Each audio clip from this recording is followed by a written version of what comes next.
Improvement Bill here. I've noticed that every year, more and more of my childhood friends start to talk about getting out of the rat race. It seems like they finally started to realize that they're going to be doing the same thing day in and day out for decades just to retire. They crave the freedom to enjoy their life without having to trade in their precious hours just to get by. So today I want to share with you one of the only feasible methods that I know of for escaping. Now, of course, a little disclaimer. I'm just some guy on the internet. I'm not a financial advisor. This is simply a compilation of observations that I've made studying people who are actually able to break free from the rat race. Please do not do anything with your money before conducting your own research and speaking with your own financial advisor. And with that being said, let's begin.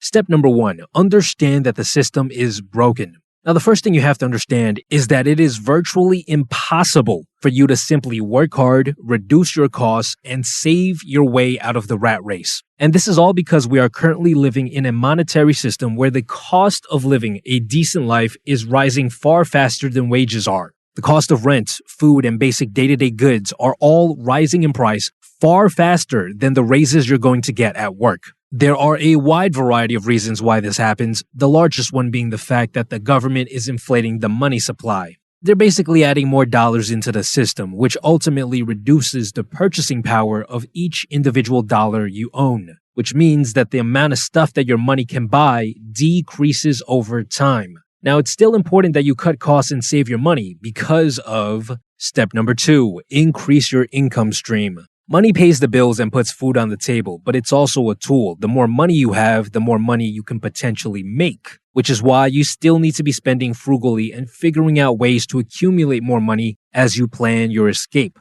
If this means that you need to stay at your current job even though you don't really like it, that's fine, because right now in this current economy, more important than ever, you need that stream of income to keep coming in. And the larger this stream is, the better, as it will give you more chances to actually make it out of the rat race. Now, if you're one of my viewers that's in a country where the monthly salary can be kind of low, where it's hard to actually save any money, then you need to take advantage of the internet and find some sort of remote work. When I was living in Vietnam, I met people with college degrees working typical office jobs, only making $400 to $500 per month. This same position would have paid at least $4,000 to $5,000 in the US, literally a 10x. If you're in this sort of position, you need to think internationally. You need to work on your English or one of the other major languages and take advantage of the internet to make a higher wage. Which is why this episode was brought to you with the help of the people over at Audible. One of the best ways to work on your English is by listening to books, and Audible is the perfect place for this. Audible allows you to consume content on the go wherever you are. Just the other week, I took an 8-hour flight and I was able to listen to a book the entire time. Audible is now giving members even more with the all-new Plus catalog. All members will have access to thousands of select audiobooks, podcasts, Audible originals, guided fitness and meditation programs, and much, much more. Just go to www.audible.com/improvement pill or text improvement pill to 500 to get one free audiobook, a 30-day free trial, and explore the Plus catalog today. On the plane, I listened to In Plain Sight by Ross Coulthart, which is an extremely contrarian new book putting forth a very well done argument for the existence of UFOs. Yes, I know it sounds crazy, but it's one heck of an interesting listen.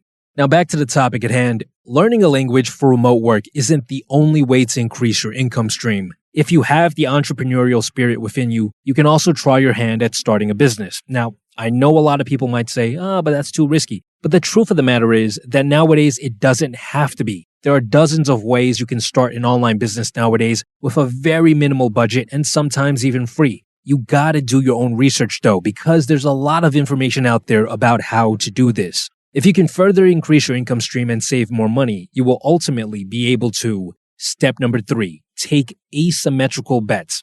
With some emphasis on the word some of your saved up money, you should take on asymmetrical bets if you ever hope to get out of the rat race quickly. An asymmetrical bet is a bet that has limited downside with almost unlimited upside, which basically means that it's a bet that has a decent chance of paying off extraordinarily high returns. The key part here is a decent chance of paying off. You see, people who play the lottery are not taking asymmetrical bets because although they have the chance to win millions, their chances of winning is less than 1 in 10 million. An example of a real asymmetrical bet is something like Ethereum right after the March 2020 crash. You see, Ethereum had an established network, it was seeing an increase in adoption at exponentially higher rates, and it was also significantly down from its all-time high. I figured that considering all of these things, that there was at least a 25 to 50% chance of it recovering and going through another bull market, which it ultimately did, giving me a roughly 15x return. Yes, the potential gains of investing in Ethereum were much lower than winning the lottery, only a 15x compared to a 1 millionx, but the chances of this bet paying off was literally hundreds of thousands of times higher. 500,000 times higher to be exact if we assume that Ethereum had a 50% chance of paying off. Now I know a lot of you are thinking, betting on something like crypto is far too risky. First of all, you should do at least 10 hours of research for both sides of the argument before claiming that something is risky or not risky. And second of all, if you look into the history of almost every well-known investor, Warren Buffett included, most of them made their initial fortunes taking on an asymmetrical bet with a large percentage of their net worth. Risk is part of the game. Buffett's first major investment was Geico, the insurance company. He bet 65% of his net worth. Wouldn't you say that's risky? And Geico eventually did a 100x over the course of the next 20 years.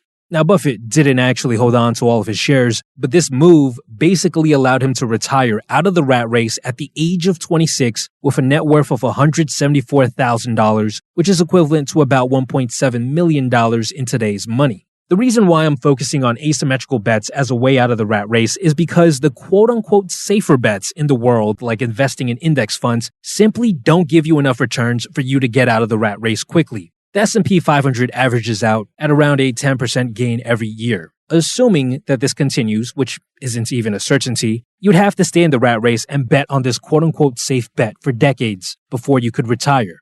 So yeah, if you want to retire when you're in your 60s, then go for it. But if you want to get out of the rat race within the next 5 to 10 years, then asymmetrical bets are one of the only things that I've observed that could actually get you there. Now, I'm sure many of you are wondering where to even find decent asymmetrical bets. I'll upload another video on the exact thought process and methodology I follow when searching for these. It should come out in a couple of days. Once it's done, I'll link to it down below.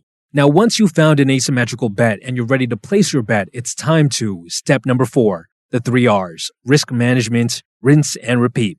Now, it's important that you remember that asymmetrical bets have a high chance of not working out, which is why the key here is risk management, meaning that you should never ever bet more than you can afford to lose. Don't borrow money, don't sell the house, don't go all in on a bet, because you could be wrong. Only bet what you can afford to lose so that you can survive to bet again, which is the rinse and repeat part. Early in 2020, when the markets crashed, I decided to bet big on several cryptocurrencies with about half of my net worth. I knew that if I was right, I would be making life-changing money, and that I could essentially retire. At the same time, I knew that if I was wrong, my life would be about the same. I have a business that brings in income, so I would just have to work and save up for another year and try my luck again with the next asymmetrical bet that I find. That's why step number 2, increase your income stream, is so important. Many of the legendary investors that I've studied have made 2 or 3 terrible bets before finally hitting it big. They often preach that survival is key as it allows you to learn from your mistake, recover, and try again. And when the day comes where you are finally right about an asymmetrical bet, it's time to step number 5, diversify and chill out. If you ever hit the jackpot with an asymmetrical bet, you should have life-changing money on your hands. Now, depending on how much your initial bet was, you might have enough to drop out of the rat race immediately. If you don't, that's fine. Your strategy here is basically to keep working, keep saving, and to find the next asymmetrical bet. If you are fortunate enough to drop out of the rat race entirely, then you should focus your time on figuring out how to preserve your wealth, as you'll be in a position where making sure your money is well managed will probably make you more money than your old job would have. At this point, you should learn how to diversify by spreading out your wealth into different sectors. Diversification is mainly used to make sure that you stay wealthy, while asymmetrical bets are mainly used to become wealthy in the first place. Now, to sum things up, the large majority of investors that I've studied were able to escape the rat race by increasing their income stream so that they can save up more money, so that they can make asymmetrical bets with large percentages of their net worth, of course with good risk management, and repeating this multiple times until they hit the jackpot, after which they then diversify their wealth. I know all of this sounds risky, which is why, again, You should speak with your financial advisor before doing anything with your money. And if you know of another way to escape the rat race in less than 10 years, then I would love to hear about it in the comments down below. Besides that, guys, stay tuned.